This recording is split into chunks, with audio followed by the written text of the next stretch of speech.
You 10 years old in 1985? I was, yeah. What were you like as a 10-year-old kid? I don't know. I mean, I think we all kind of change a tremendous amount, and I think we all stay the same a tremendous amount. I mean, I think I'm similar to what I was then, what I am now. I mean, there's a part of me that's very shy, and then there's a part of me that's very exuberant and very big and very out there. I think I, live in both of those worlds. I've always felt like an outsider, like I don't really understand society or groups of people, and I value that side of me somewhat. I'm always sort of, trying to figure people out, trying to figure out what they're up to and what their true psychology, their true motivations are. And so I was doing a lot of that. I think at 10 years old still, trying to figure out my place in the world. And I, too, at 10 years old, I didn't, not quite as much as when I was 13 or 14, but I did start to figure out that girls weren't gross. I think that was the age, like third or fourth grade, I started to be like, oh, I get this thing where like boys like girls. I'm starting to understand that, so I was doing some of that too. Which of the Stranger Things kids were you most like at that age? I mean, I think I was kind of an amalgam of like Mike and Will.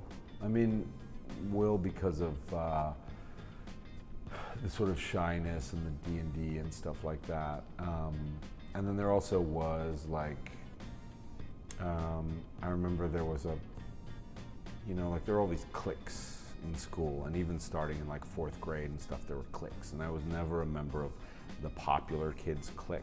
I never had the aloofness that I felt that they had, or the ease with life that they had. I was always too intense and just too intense. But I did have my own band of like, we weren't total nerds either. I feel like in the strata there's like popular and then there's like total nerds, and we were like somewhere in the middle. But I was kind of the leader of my band of middle freaks, So in that way I feel like Mike is sort of the leader of his band. I also sort of occupied that role. I thought you were going to say you were the leader of a band, and I was like, I gotta know more about I'm that. not the leader of a band. I did not play an instrument except the trombone.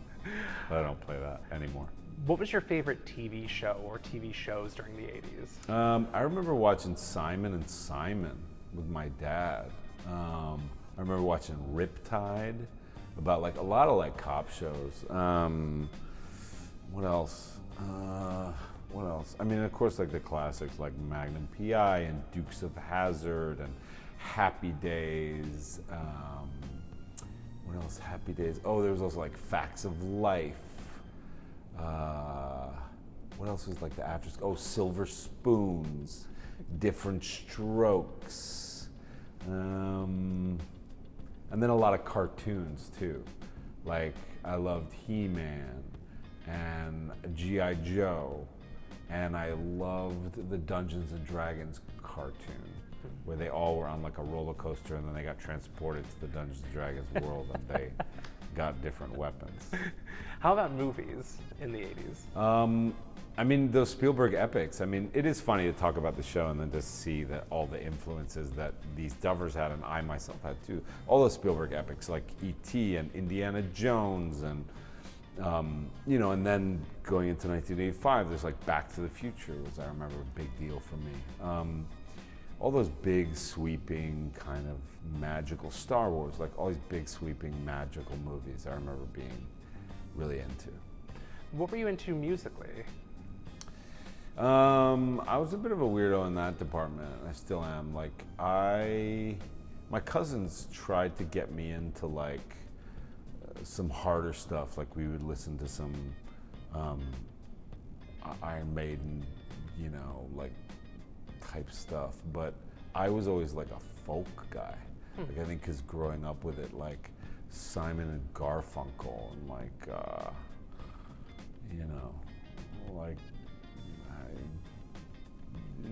Joni Mitchell and things like that. Like more, I was more into the like really laid back folk thing. Huh.